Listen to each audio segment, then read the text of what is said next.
জান্নাতের চির সংবাদ শুনিয়ে দিব। জোরে বলেন মারহাবা। ওই নবীকে আমাদের দরকার আছে কি নাই?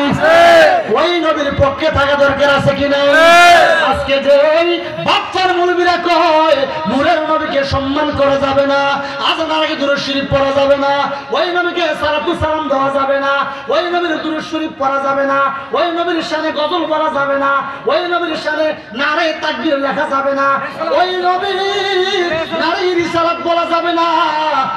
দেখেন এই যে একটা কথা মনে করেছেন, হাদিস হাদিস হাদিস হাদিস নারে রিসালাতের হাদিস, নারে রিসালাতের হাদিস। আমরা কি নারে রিসালাত এমনি দেই? না, এমনি দেই না। কইটা নারে রিসালাত ওটা করে দেই কি কম ওই মুয়া সাইডে আজকে তো নারে রিসালাত অনেকে দিতে চায় না, নারে রিসালাত ওটা করে দেয়, ঠিক কি না? রাসূলের সাহাবী হযরত সালমান ফারসি বৃদ্ধ সাহাবী, দেখেন আমরা দেই নারে রিসালাত ইয়া রাসূলুল্লাহ। এ ভাই আমরা তো তাকবীর দেই নারে রিসালাত ইয়া রাসূলুল্লাহ। কর্তৃকা আইছে আমরা কর্তৃকা দেই, এটা আমাদের বানানো কথা না। একটু শুনুন, হাতে পায়ে ধরে একটু শুনুন যুবক ভাইরা, আমরা তো নারে রিসালাত স্লোগান দেই, কিছু কিছু পোস্টার দেখবা নারে তাকবীর আল্লাহু আকবার, আর কোন তাকবীর দিন ইসলাম, দিন ইসলাম জিন্দাবাদ। ঠিক আছে দেখ, কোনো সমস্যা নাই। তবে ভাই আল্লাহ তো নবীকে কোন জায়গা থেকে বাদ দেয় নাই। তুমি আল্লাহ তাকবীর দিলা, নূরের নবীর সাথে কি এমন জুলুম করছে নবী তোমার সাথে? ভাই কি এমন অন্যায় করছে? রাসূলের উম্মত তুমি, নবীর প্রশংসা তোমার ভালো লাগে না, নবীর গুণগান তোমার ভালো লাগে না, নবীর আলোচনা তোমার ভালো লাগে না, তুমি উম্মত নামে কলঙ্ক। কলঙ্ক আরে কলঙ্ক, উম্মত নামের কলঙ্ক, কুলাঙ্গার কুলাঙ্গার উম্মত নামের কুলাঙ্গার। আমি যাকে ভালোবাসি তার প্রশংসা আমার ভালো লাগবে, ঠিক কি না? আমি আমার বউকে ভালোবাসি, কেউ যদি আমার বউ প্রশংসা করে, হুজুর আপনার বউ পর্দাশীল, আপনার বউ তাজ্জুদ পড়ে, আপনার বউ ইরশাদ পড়ে, আপনার বউ একদম সব মাশাআল্লাহ খুব ভালো লাগছে, এক কাপ চা খান, ঠিক কোন লাগা? ঠিক ঠিক। আপনি একটা মেয়েকে পছন্দ করেন, হ্যাঁ তো যদি মিশা কথা ইউ কয় তাহলে কইছে তোমার হলো ভালো লাগে, হাতে কইব 500 টাকা হই গেছে, আর একটু কম হাসা কস আর মিশা কস, আই হ্যাঁ তোমরা ভালোবাসি, হ্যাঁ কথা আমার কাছে ভালো লাগে, ঠিক কি না? যাকে আমি ভালোবাসি তার মনে হতে ভালো লাগে না? তো আমরা নবীকে ভালোবাসি, রাসূলের সমস্ত প্রশংসা আমাদের কাছে ভালো লাগে। তো বুঝা গেল আপনি নবীকে মুখ দিয়ে মানেন, আমরা নবীর সৈনিক, আমরা নবীর এই, আমরা নবীর হেই, কিন্তু নবীর প্রশংসা করলে আপনাকে আগুন ধরে, আগুন ধরে। আসেনি আসেনি কিরম মারলেন নবীর শান কোন জানা, কিরম মারলেন? নারে রিসালাতুর ওয়াজে সময় কম, আমাদের সালাম জিহাদে চলে আসছে।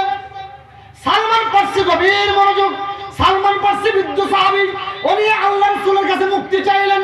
ইয়া রাসূলুল্লাহ আমাকে মুক্ত করে দেন, আমি বৃদ্ধ সাহাবী, আমার শরীর আর মানায় না।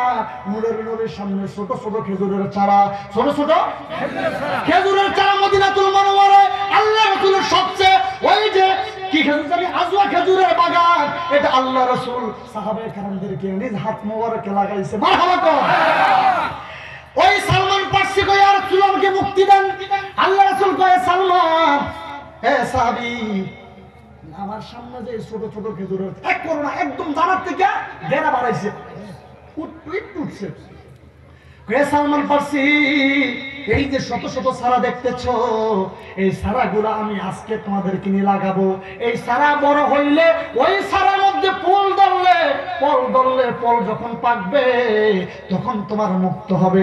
এত কথা আসছে মোড়ে দুর্গা সারা আজ্ঞা লাগাইবো, কবে বড় হইব, কবে ফুল ধরবো, কবে ফল ধরবো, আমি তো শেষ, আমি কি আমি কি আমি তো শেষ। ওই সালমান ফারসি কান্দা শুরু করলেন, আমার নবী তো রাহমাতুল্লিল আলামিন, আমার নবী তো দয়ার সাগর, ঠিক কি না?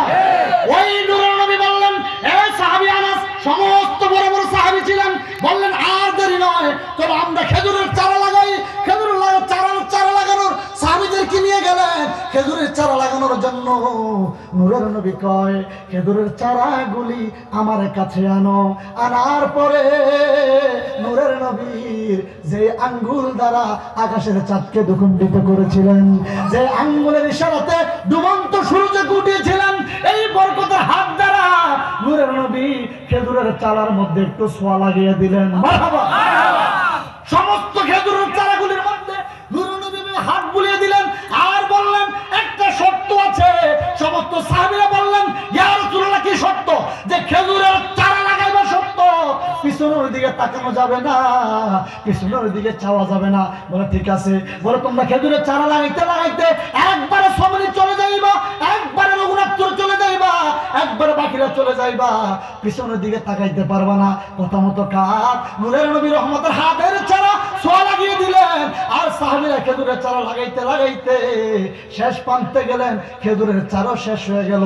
এখন সাহাবী আনাস ইবনে মালিক বলেন ইয়া রাসূলুল্লাহ খেজুরের চারা লাগাইলাম, খেজুরের চারা লাগানো শেষ হয়ে গেল, এখন কি পিছে তাকানোর অনুমতি আসেনি?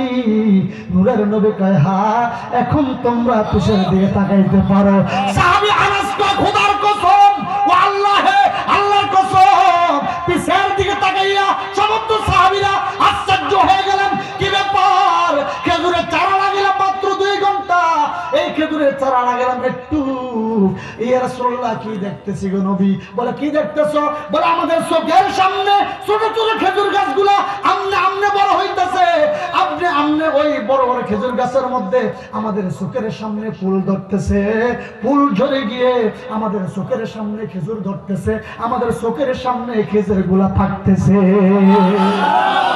এই দৃশ্য দেখার পরে হযরত আনাস ইবনে মালিক নিজেকে আর ধরে রাখতে পারলেন না। সাহাবী আনাস ইবনে মালিক বলেন নারে রিসালাত। সমস্ত সাহাবীরা বললেন ইয়া রাসূলুল্লাহ। না আনাস কি বলছেন? নারে রিসালাত। আর সমস্ত সাহাবীরা ইয়া রাসূলুল্লাহ। কি আমরা কি এমনি দেই? আমরা কি এমনি দেই তাকবীর? নারে তাকবীর নারে রিসালাত দেওয়া কার সুন্নাত? সাহাবীদের সুন্নাত। কার সুন্নাত? যখন সাহাবীরা পিছন দিয়ে তাকিয়ে দেখলেন খেজুর গাছের চারা ছোট থেকে চোখের সামনে বড় হইতেছে, বড় খেজুর গাছের মধ্যে ফুল ধরতেছে, ফুল ধরার পরে খেজুর ধরে চোখের সামনে পাকতেছে, সাহাবী আনাস নিজেকে ধরে রাখতে পারলেন না। সাহাবী আনাস তো নারে রিসালাত, সমস্ত সাহাবীরা তো ইয়া রাসূলুল্লাহ মারহাবা করেন। তাহলে আমরা কি এমন তাকবীর নেই? আজকে তোমরা এই তাকবীরে শিরক কও, এই তাকবীরে নাজায়েজ কও, এই তাকবীরে তোমাদের মনে যে এমনি ছুরি দিয়ে হিলতে বার করে দেয়। ভাই একটু কিতাবাদি গাড়ো, একটু কিতাবাদি পড়ো, ইউটিউব মুলবি ছেড়ে দাও, ইউটিউব মুলবি গিরে ছেড়ে দাও, ইউটিউব বক্তা ছেড়ে দাও, দেখবা সব ঠিক হয়ে যাবে।